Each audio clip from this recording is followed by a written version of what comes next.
বেয়াদব বোনের পথ অনুসরণ করছিস না? তোর বোন তো বিয়ের আসর থেকে একটা লাফাঙ্গার সাথে একটা বখাটে ছেলের সাথে পালিয়ে গেছে, আর তুই একদিন না যেতে আবার আরেকটা লাফাঙ্গার সাথে বখাটে লম্পটের সাথে ভাইগে যাচ্ছিস। ছি আম্মু, তুমি আমাকে ভুল বুঝতেছো। থাপ্পড় দিয়ে না গলাটা 32 টাকা ফালাই দিব।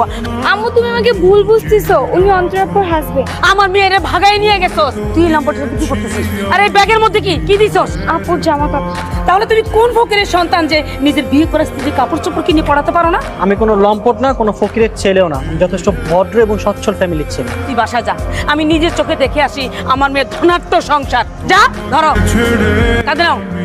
আপনি এখন আমার সঙ্গে আমার বাড়ি যাবেন? হ্যাঁ যাবো, কোনো সমস্যা? না।